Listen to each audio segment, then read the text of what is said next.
उज्यालो radio नेटवर्कसँगै उज्यालो online र mobile एप्लिकेशनबाट एकसाथ प्रसारण भइरहेको नेपाल दर्पणमा साथी भोजेन्द्र बस्नेतसँगै अर्जुन पोखरेलको नमस्कार।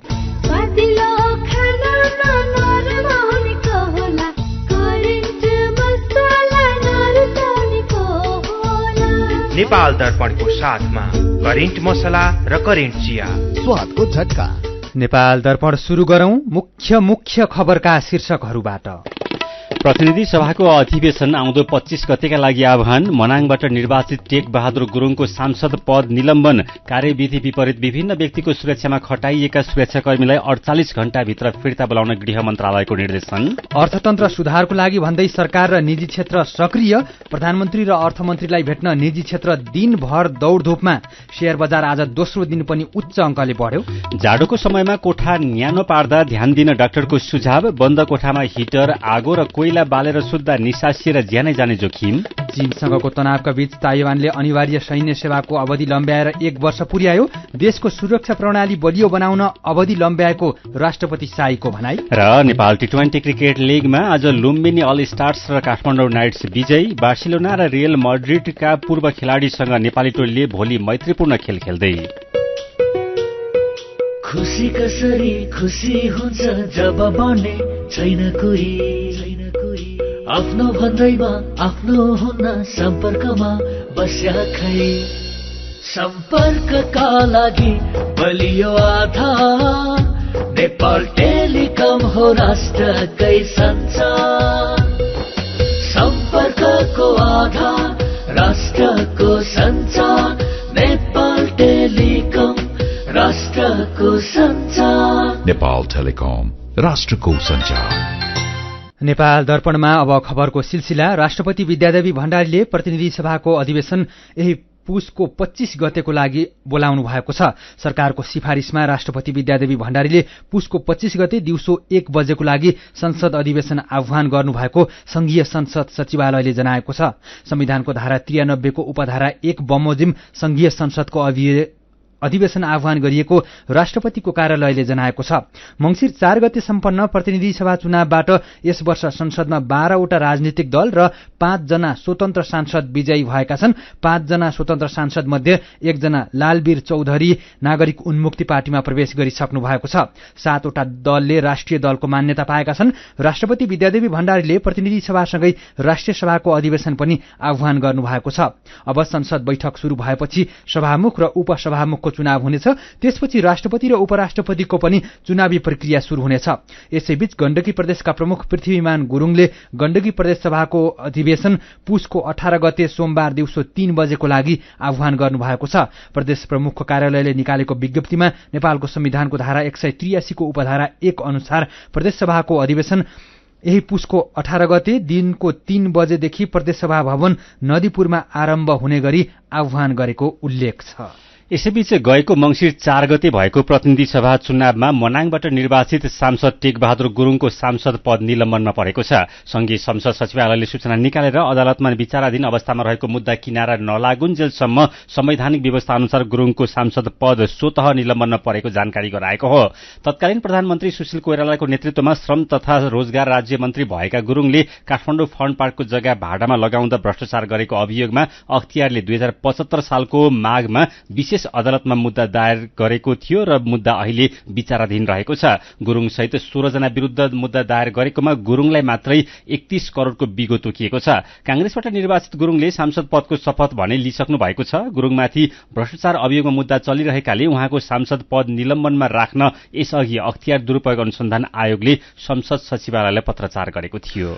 यसैबीच नेपाली कांग्रेसले पुसको 22 गतेको लागि केन्द्रीय कार्य समितिको बैठक बोलाएको छ। सभापति शेरबहादुर देउवाले प्रतिनिधि सभा र प्रदेशसभा सदस्य चुनाव 2079 को समीक्षा र समसामयिक राजनीतिका सन्दर्भमा छलफल गर्न केन्द्रीय कार्य समितिको बैठक बोलाउनु भएको पार्टी कार्यालयका मुख्य सचिव कृष्ण प्रसाद पौडेलले जानकारी दिनुभएको छ। बैठक पार्टी केन्द्रीय कार्यालय सानेपामा दिउँसो 1 बजे बस्नेछ। बैठकमा केन्द्रीय कार्य समितिका पदाधिकारी एवं सदस्यहरूको उपस्थिति रहनेछ। मंसिर 4 गते सम्पन्न प्रतिनिधि सभा र प्रदेश सभा चुनावमा प्रतिनिधि सभामा 89 सीटमा विजयी भएर कांग्रेस संघीय संसदको सबैभन्दा ठूलो दल बनेको छ। तर माओवादी केन्द्रले एमाले सहितका दलहरूसँग मिलेर गठबन्धन सरकार बनाएपछि कांग्रेस प्रतिपक्षमा बस्न बाध्य भएको छ। गृह मन्त्रालयले कार्यविधि विपरीत विभिन्न व्यक्तिको सुरक्षामा खटिएका सुरक्षाकर्मीलाई 48 घण्टाभित्र फिर्ता बोलाउन मातहतका सुरक्षा निकायलाई निर्देशन दिएको छ। गृह मन्त्रालयका प्रवक्ता फणीन्द्र मणि पोखरेलले विज्ञप्ति निकालेर विशिष्ट व्यक्तिहरूको सुरक्षा व्यवस्थापन कार्यविधि 2077 विपरीत खटाइएका सुरक्षाकर्मीहरूलाई 48 घण्टाभित्र फिर्ता बोलाउन निर्देशन दिएको जानकारी गराउनु भएको हो। नवनियुक्त उपप्रधान तथा गृहमन्त्री रवि लामिछानेको निर्देशनपछि गृह मन्त्रालयले नेपाल प्रहरी र सशस्त्र प्रहरी बललाई निर्देशन दिएको हो। विशिष्ट व्यक्तिहरूको सुरक्षा व्यवस्थापन कार्यविधि 2077 अनुसार बहालवाला तथा पूर्व निश्चित पदाधिकारीहरूलाई मात्रै सेना, प्रहरी र सशस्त्रका अंगरक्षक, सवारी, इन्धन सहितको सुविधा तोकिएको भए पनि शक्तिको दुरूपयोग गरी कार्यविधि मिचिएर सुविधा दुरूपयोग भइरहेको भनी आलोचना हुँदै आएको छ। गृहमन्त्री रवि लामिछानेको सांसदको योग्यताबारे आउँदो 22 गते सर्वोच्च अदालतको संवैधानिक इजलासमा सुनवाई हुने भएको छ। यसअघि सर्वोच्च अदालतले संवैधानिक इजलासले लामिछानेको नागरिकता विवादमा छलफलको लागि दुवै पक्षलाई बोलाउने निर्णय गरेको थियो। गएको 6 गते नै निर्णय भए पनि आज मात्रै आदेशको प्रमाणित प्रतिलिपि आएको हो। पुस 22 गते लामिछाने सांसद हुन योग्य कि अयोग्य भन्ने विषयमा दुवै पक्षका कानून व्यवसायीले बहस गर्नेछन्। दुवै पक्षको बहसपछि सर्वोच्च अदालतले अन्तरिम आदेश दिनुपर्ने वा नपर्ने भन्ने निर्णय गर्नेछ। रविराज बसौला र अधिवक्ता युवराज पौडेलले छुट्टा छुट्टै रिट दायर गरी रवि लामिछानेको नेपाली नागरिकता रद्द भइसकेको अवस्थामा राष्ट्रिय स्वतन्त्र पार्टीको सभापति पद, साधारण सदस्यता तथा चुनावका प्रक्रिया बदर गर्न माग गर्नुभएको थियो। सरकारको कानूनी सल्लाहकार महान्यायाधिवक्ता पदमा अधिवक्ता डाक्टर दिनमणि पोखरेल सिफारिस हुनुभएको छ। प्रधानमन्त्री पुष्पकमल दाहाल प्रचण्डले राष्ट्रपति विद्यादेवी भण्डारी समक्ष अधिवक्ता डाक्टर पोखरेललाई महान्यायाधिवक्तामा सिफारिस गर्नुभएको प्रधानमन्त्री प्रचण्डका प्रेस संयोजक सूर्य किरण शर्माले जानकारी दिनुभयो। प्रधानमन्त्रीको सिफारिसमा राष्ट्रपतिबाट महान्यायाधिवक्ताको नियुक्ति हुने संवैधानिक व्यवस्था छ। बिग्रिएको अर्थतन्त्र सुधारको लागि भन्दै सरकार र निजी क्षेत्र सक्रिय बनेका छन्। प्रधानमन्त्री पुष्पकमल दाहाल प्रचण्डको नेतृत्वमा हिजो बसेको पहिलो मन्त्री परिषदको बैठकले नै बिग्रिएको अर्थतन्त्र सुधार गर्ने र राजस्व संकलन बढाउन विभिन्न काम गर्ने निर्णय गरेको थियो। मन्त्री परिषदको पहिलो निर्णय नै अर्थसँग सम्बन्धित रहेकोले अर्थतन्त्र सुधारको लागि सरकारको सक्रियता बढेको बुझिन्छ। नयाँ सरकार गठन भएको आज दोस्रो दिन पनि दिनभर अर्थतन्त्रको चासो र चिन्ता सहितका विभिन्न गतिविधि भएका छन्। निजी क्षेत्रका विभिन्न संघ संस्थाले प्रधानमन्त्री प्रचण्ड, अर्थमन्त्री विष्णुप्रसाद पौडेल र गभर्नर महाप्रसाद अधिकारीसँग भेटघाट गरेका छन् र विभिन्न सुझाव दिएका छन्। आज बिहानै नेपाल उद्योग वाणिज्य महासंघको टोलीले नवनियुक्त प्रधानमन्त्री पुष्पकमल दाहाल प्रचण्डसँग भेटघाट गरेको थियो। भेटमा प्रचण्डले अर्थतन्त्रको पुनरुत्थान नै सरकारको पहिलो प्राथमिकता भएको बताउनु भएको छ। उहाँले मन्त्री परिषदको पहिलो बैठकबाट यस सम्बन्धमा विशेष निर्णय समेत भइसकेको अवगत गराउनुभयो। प्रधानमन्त्री प्रचण्डले अर्थतन्त्रको संवेदनशील अवस्थाका सम्बन्धमा निजी क्षेत्रको चासो र चिन्तालाई आफूले सम्मान गर्ने पनि बताउनु भएको छ। भेटमा महासंघले अर्थतन्त्रमा बहुआयामिक असर परेको, मौद्रिक नीतिको समीक्षा मार्फत पनि समस्या सम्बोधन हुन नसकेको र बैंकिङ समस्याको कारण उद्योगी व्यवसायी अत्यन्त कठिन अवस्थामा पुगेकोले बाध्य भएर सडकमा आउने परिस्थिति बनेको गुनासो गर्दै त्यसको अन्त्य गर्न पनि माग गरेको छ। महासंघले भेटेको एकैछिनमा नेपाल उद्योग परिसंघको टोलीले पनि प्रधानमन्त्री प्रचण्डलाई भेटेर देशको अर्थतन्त्रबारे चिन्ता व्यक्त गर्दै विभिन्न सुझाव दिएको छ। परिसंघका अध्यक्ष विष्णु कुमार अग्रवालले नेपाली अर्थतन्त्रलाई पुनः गति प्रदान गर्न वित्तीय क्षेत्र, औद्योगिक प्रवर्धन, पूर्वाधार, पर्यटन, ऊर्जा र सूचना प्रविधि क्षेत्रलाई प्राथमिकतामा राख्दै तत्काल गर्न सकिने उपायसहितको सुझावको पुस्तिका नै दिनुभयो। दिउँसो उद्योग वाणिज्य महासंघ र उद्योग परिसंघको पदाधिकारीहरूको टोलीले अर्थमन्त्री विष्णुप्रसाद पौडेलसँग पनि छुट्टै भेट गर्यो। महासंघको प्रतिनिधि मण्डलसँग भएको भेटमा अर्थमन्त्री विष्णुप्रसाद पौडेलले अर्थतन्त्रमा समस्या भए पनि नियन्त्रण बाहिर नगएको भन्दै अर्थतन्त्रलाई सही मार्गमा ल्याउन प्रयास शुरू गर्ने प्रतिबद्धता व्यक्त गर्नुभयो। यस्तै मन्त्रीसँगको भेटमा उद्योग परिसंघका अध्यक्ष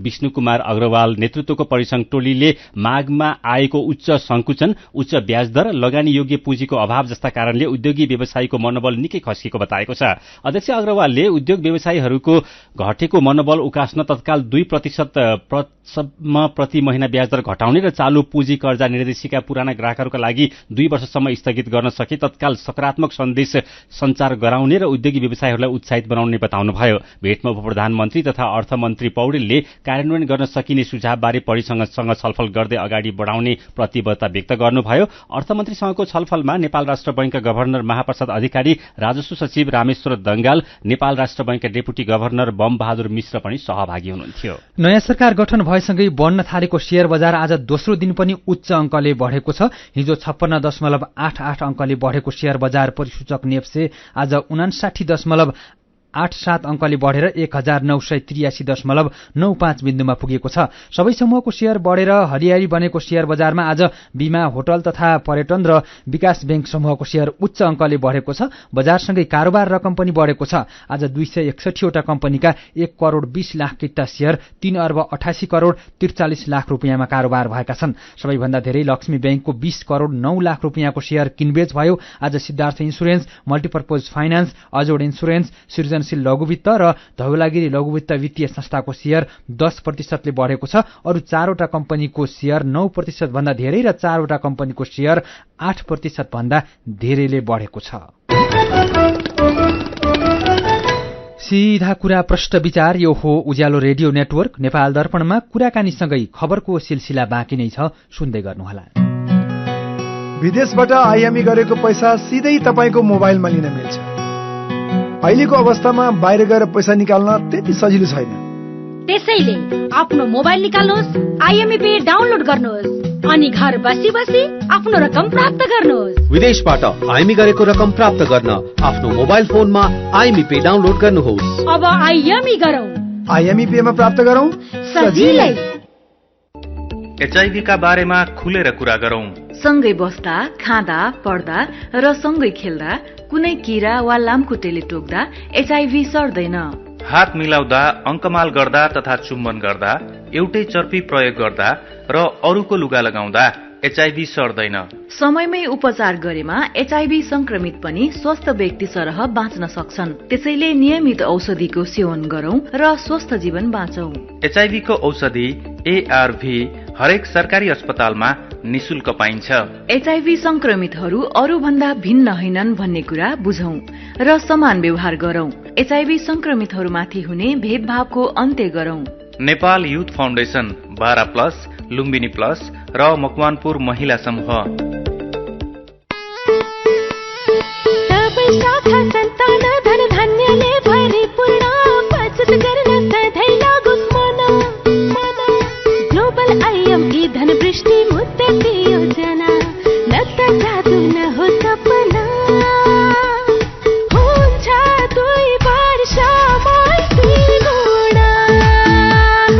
हजुर, ग्लोबल आयामी धनवृष्टि मुद्दती योजना निरन्तर बचत गर्ने बानीलाई प्रोत्साहन गर्दै प्रारम्भिक रकमको 10% त्रैमासिक रूपमा अन्तिम त्रैमास बाहेक जम्मा गर्दा प्रारम्भिक रकमको 2 गुणा 2 वर्षमै प्राप्त गर्न सकिने ग्लोबल आयामी बैंक, सबैका लागि बैंक।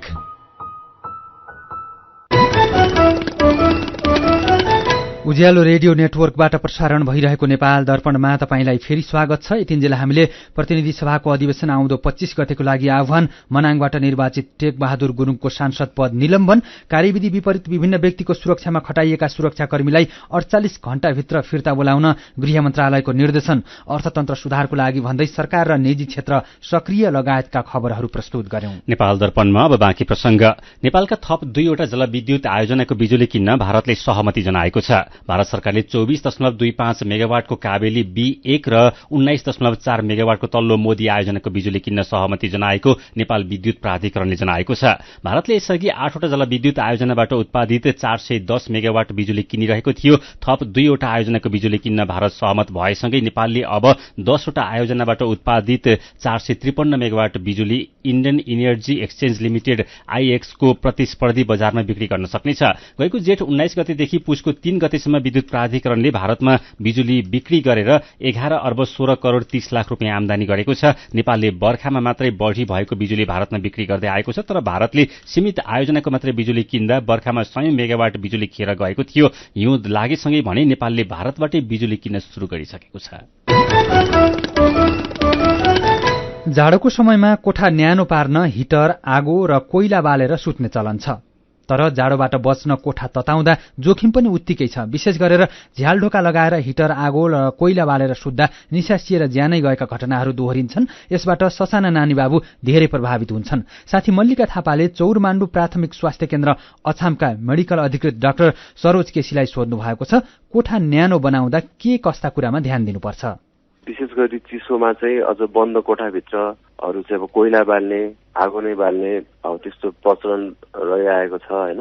कोइलाहरू बाल्ने, आगो बाल्नेहरू त्यो गर्दाखेरि चाहिँ कोठामा एउटा कार्बन मोनोक्साइड, कार्बन डाइअक्साइड भन्ने ग्यासहरू हुन्छ। त्यो बढी भयो भने चाहिँ तपाईँको अब टाउको दुख्नेदेखि लिएर बान्ता हुनेदेखि लिएर अनि अर्को भनेको चाहिँ तपाईँको कहिलेकाहीँ चाहिँ आफै सुत्दै आफै नै बेहोस हुने अनि अक्सिजनको लेभल कम भएर बेहोसीमै मर्ने जस्तो त्यो अप्रिय घटनाहरू हुने गर्छ। त्यही भएर चाहिँ सकेसम्म यो कोइलाहरू त अब बन्द कोठाभित्र त्यसरी बाल्नु नै हुँदैन होइन। अनि बाले भने पनि अब तपाईँको 1-2 घन्टा पहिला कोठा तताउने अनि हाम्रो झ्याल ढोकाहरू केही मात्रामा खोलिदिने जसले गर्दा चाहिँ यो हावा सर्कुलेट हुन पाओस्। हामीले अब बच्चाहरूलाई न्यानो राख्नको लागि भनेर कोठामा हिटर बाल्ने अरू विभिन्न विद्युतीय उपकरणहरू पनि राख्ने गरेका हुन्छौँ होइन। अस्ति भर्खरै पनि भक्तपुरमा 5 महिनाको नवजात शिशुको ज्यान गएको छ। सावधानी कस्तो कुरामा अपनाउनु पर्छ? अनि अब यस्तो हुन्छ इलेक्ट्रिक हिटरहरू गर्दाखेरि चाहिँ अब तिनीहरूले चाहिँ यो कोठाको चाहिँ एकदम टेम्परेचर पनि बढ्ने तर यसमा कोठामा चाहिँ हावा एकदम ड्राई हुने अनि त्यसले गर्दा बच्चाहरूलाई अलिकति श्वास प्रश्वासको समस्या आउने अनि छालामा पनि एलर्जीहरू आउने, एकदम छाला सुक्खा हुने, चिलाउने त्यस्तो समस्याहरू बढी हुन्छ। त्यसमा पनि तपाईँको त्यसले पनि अब हामीले केही मात्रामा कोठामा चाहिँ हावाको सर्कुलेसन हुन पायो अनि सुरुमा चाहिँ 1-2 घन्टा सुत्नुभन्दा अगाडि चाहिँ कोठा तताएर पछि चाहिँ बन्द गरेर सुत्नु चाहिँ एकदम राम्रो हुन्छ। एउटा त त्यसमा अब एउटा आगोले पोल्ने डर हुन्छ होइन। अनि अर्को अब इलेक्ट्रिक हिटर युज गर्दाखेरि चाहिँ अब त्यो इलेक्ट्रिक सकहरू लाग्न सक्ने अथवा त्यसले चाहिँ आगलागीहरू हुन सक्ने। जस्तै अब हामीले यो एक्सटेन्सन कर्डमा हालेर जुन हिटर पार्यो भने त्यो एक्सटेन्सन कर्डहरू पग्लिएर आगलागी हुने त्यस्तो समस्याहरू हुनसक्छ। त्यो बच्चाहरूलाई चाहिँ अब कोइलाहरू आगोहरू चाहिँ सकेसम्म कोठाभित्र बाल्नु नै भएन। अब त्यसले चाहिँ अब स्वास्थ्यमा चाहिँ श्वास प्रश्वासमा समस्या ल्याउँछ। त्यति मात्रै नभएर अब जसले यो फोक्सो सम्बन्धी रोग भएको मान्छेहरू हुनुहुन्छ जसले दमहरू भएको मान्छेहरूको लागि पनि यो इलेक्ट्रिक हिटरकै पनि त्यसले चाहिँ एकदम तातो हावा फाल्ने भएर त्यसले श्वास प्रश्वासमा एकदम समस्याहरू ल्याउने हुन्छ। त्यसमा चाहिँ ख्याल गर्नुपर्ने हुन्छ। हामीले कोठाको तापक्रम मिलाउँदा चाहिँ कतिसम्म मिलाउन सक्छौँ त? कोठाको तापक्रम चाहिँ अब साइन्टिफिक भन्दा चाहिँ अब यो 68 डिग्री फरेनहाइट त्यस्तो समथिङ अराउन्ड 70 फरेनहाइट भनेर भन्छ होइन। तापक्रम भन्दा पनि यति लेभल भन्दा न्यानो हुने तर कोठामा चाहिँ हावाको सर्कुलेसन हुन जस्तै तपाईँको त्यही भएर केही मात्रामा ढोका खोल्ने अथवा झ्याल खोल्ने गऱ्यो भने चाहिँ त्यो चाहिँ सबैभन्दा उत्तम हुन्छ। जुन हिटर बाल्ने कोठा न्यानो बनाउने क्रममा चाहिँ निसासिने समस्याहरू हुन सक्छ भन्ने कुरा गर्नुभयो नि, त्यो बेलामा चाहिँ कस्तो बेलामा चिकित्सककोमा लगिहाल्नुपर्छ? आगो बालेकोमा अब तपाईँ टाउको दुख्ने एकदम होइन अब बान्ता हुने अथवा बेहोस हुने यस्तो भयो भने चाहिँ अब तुरन्तै लगिहाल्नु पर्यो। अब कहिलेकाहीँ चाहिँ यस्तो हुन्छ कि अक्सिजन कम भयो भने मान्छेहरू चाहिँ बेहोस भएकै थाहा नहुने एकदम यत्तिकै बेहोस भइदिने होइन। त्यो त्यही भएर चाहिँ त्यसबाट बच्न चाहिँ पहिला आफूले ढालढोकाहरू चाहिँ खोलेरै राख्नुपर्ने हुन्छ। अर्को भनेको जाडोमा चाहिँ अब बच्चाहरूलाई यो धेरै खोकी लाग्ने, एकदमै ज्वरो आउने अनि एकदम श्वास प्रश्वास बढी हुने, तपाईँको कोखा हान्ने हुन्छ। हेऱ्यो भने कोखा एकदम भित्र छिरिरहेको हुन्छ। अब त्यस्तो छ भने चाहिँ बच्चाहरूलाई तुरन्तै अस्पताल लानुपर्ने हुन्छ। उहाँ हुनुहुन्थ्यो चौरमाण्डु प्राथमिक स्वास्थ्य केन्द्र अछामका मेडिकल अधिकृत डाक्टर सरोज केसी। नेपाल दर्पणमा खबरकै सिलसिला। पछिल्लो 24 घण्टामा 8 जनामा कोरोना भाइरसको संक्रमण पुष्टि भएको छ। पीसीआर र एन्टिजेन गरी 1432 जनाको नमूना परीक्षण गर्दा 8 जनामा संक्रमण पुष्टि भएको स्वास्थ्य तथा जनसंख्या मन्त्रालयले जनाएको छ। थप 2 जना कोरोना संक्रमित निको भएका छन्। नेपालमा कोरोना भाइरसका सक्रिय संक्रमितको संख्या 16 जना पुगेको छ। नेपाल दर्पणमा मेरो पनि भन्नु छ सँगै खबरको सिलसिला बाँकी नै छ, सुन्दै गर्नुहोला। होइन हो दाजु भाउजू, खुसी हुँदै कस्तो नाचे। हामीलाई त तेरा भन्दा धेरै सुविधा मुक्तिनाथ आशीर्वाद बचत खाता खोलेर होइन के छ र यसमा त्यस्तो खुसी भइरा? सर्वाधिक ब्याज दर निशुल्क डेबिट कार्ड छ यसमा, मोबाइल ब्याङ्किङ अनि गजबको बिमा। खातामा बिमा हो नि, अब खुसीको छैन कुनै सीमा।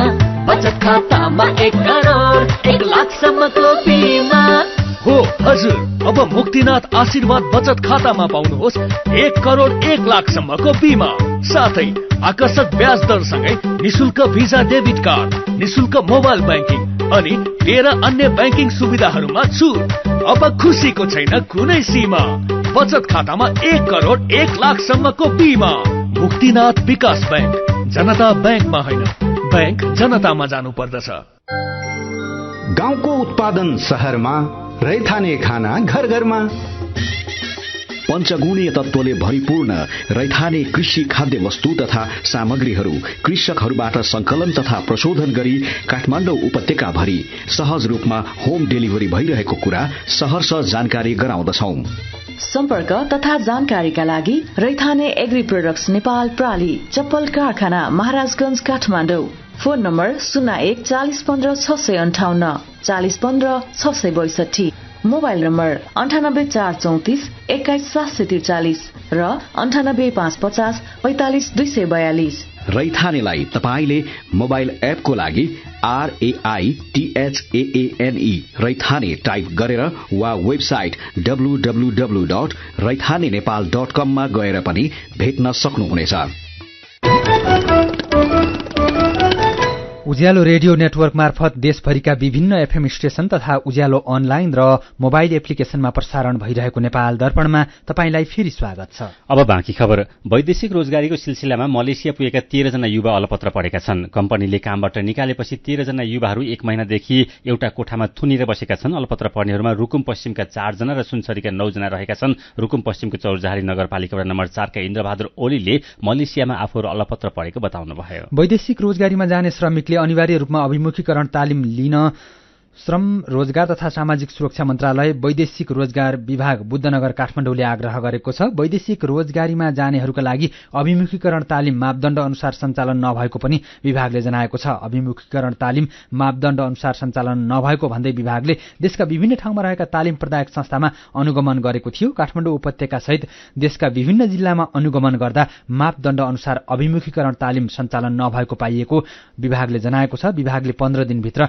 कार्यविधिले तोकेको मापदण्ड पूरा गरी विभागलाई जानकारी गराउन पनि अभिमुखीकरण तालिम प्रदायकलाई आग्रह गरेको छ। चितवन राष्ट्रिय निकुञ्जमा नरभक्षी बाघ राख्नका लागि बनाइएका खोर बाघले भरिएका छन्। निकुञ्जका खोरमा 5 वटा बाघ रहेका छन्। निकुञ्जको मुख्यालय कसरामा 3 वटा र सौराहामा 2 वटा बाघ खोरमा रहेका छन्। निकुञ्जका सूचना अधिकारी गणेश प्रसाद तिवारीका अनुसार सौराहामा मेघौली र कुमरोजबाट मानिसलाई आक्रमण गरेपछि उद्धार गरिएका बाघ राखिएको हो। कसरामा बाँकेबाट 2 वर्ष अघि ल्याइएको एउटा बाघ रहेको छ। सन् 2022 को गणना अनुसार चितवन राष्ट्रिय निकुञ्जमा वयस्क बाघको संख्या 128 वटा रहेको छ। मेरो पनि भन्नु छ। प्रचण्ड नेतृत्वको सरकारलाई सुझाव दिँदै युवराज मिश्रले लेख्नु भएको छ, हरेक नागरिकको सेवा सुविधा सरकारको पहिलो प्राथमिकता हुनुपर्छ। सेवा र सुविधा नारा र भाषणमा मात्रै सीमित नहोस्, व्यवहारमा नागरिकले पनि अनुभूति गर्न सकुन्। रेखा राईको प्रतिक्रिया छ, पासपोर्ट, परिचय पत्र, श्रम गर्न, गाड़ीको कर तिर्न, लाइसेन्स बनाउनदेखि मालपोत लगायतका कार्यालयहरूमा सहजता हुनुपर्छ। बिचौलिया मार्फत काम गर्नुपर्ने अवस्थाको अन्त्य होस्। विष्णु प्रसाद दाहालले लेख्नु भएको छ, जति सक्दो युवाहरूलाई आफ्नै देशमा काम दिन पर्यो अनि बल्ल देशको अर्थतन्त्र बलियो बन्नेछ। विष्णु गैरे भने सबै पार्टीलाई सत्ता मोहने रहेछ भन्दै लेख्नुहुन्छ, नयाँ सरकारमा सहभागी भएका दलले पनि पदका लागि बार्गेनिङ गरेको देखियो। जुनसुकै पार्टीलाई पद नै चाहिएको रहेछ। नयाँ उदय भएका पार्टीको पारा पनि उस्तै रहेछ, जुन जोगी आए पनि कानै चिरेका। अनि वैदेशिक रोजगारीमा जानेका लागि सञ्चालन भइरहेको अभिमुखीकरण तालिम मापदण्ड विपरीत भएको खबरमा गम्भीर दुवाडीले लेख्नु भएको छ। देशभित्र जुनसुकै क्षेत्रका काम नीति र मापदण्ड अनुसार भएका छैनन्, तसर्थ सम्बद्ध पक्षले ध्यान दिएर सार्थक ढंगले अनुगमन गर्नुपर्ने खाँचो रहेको छ। विचारका लागि तपाईलाई धन्यवाद। मेरो पनि भन्नु छ। मेरो पनि भन्नु छ प्रस्तुत गर्दै हुनुहुन्थ्यो साथी दिपा तिमल सिन्हा। नेपाल दर्पणमा अब विदेशका खबर। ताइवानले अनिवार्य सैन्य सेवाको अवधि लम्ब्याएर 1 वर्ष पुर्याएको छ। चीनसँगको बढ्दो तनावका बीच ताइवानले अनिवार्य सैन्य सेवाको अवधि 4 महिनाबाट बढाएर 1 वर्ष पुर्याएको हो। ताइवानकी राष्ट्रपति साई इङ वेनले चीनबाट आक्रमण भएको खण्डमा देशको सुरक्षा बलियो बनाउन अनिवार्य सैन्य सेवाको अवधि लम्ब्याएको बताउनु भएको बीबीसीले जनाएको छ। राष्ट्रपति साईले नयाँ सैनिकहरूलाई अन्य अत्याधुनिक तालिम प्राप्त सेनाबाट थप प्रशिक्षण दिइने पनि बताउनु भएको छ। नयाँ नियम सन् 2024 को जनवरीदेखि लागू हुने खबरमा उल्लेख छ। गएको अगस्तमा अमेरिकी सभामुख न्यान्सी पेलोसीको ताइवान भ्रमणलाई लिएर चीन र ताइवान बीच तनाव बढेको छ। चीनले ताइवानलाई आफ्नै क्षेत्र मान्ने गरेको छ भने अमेरिकाले चीनको दाबीको कड़ा आलोचना गर्दै आएको छ। अमेरिका र चीन बीच ताइवानको विषयमा बारम्बार विवाद हुँदै आएको छ।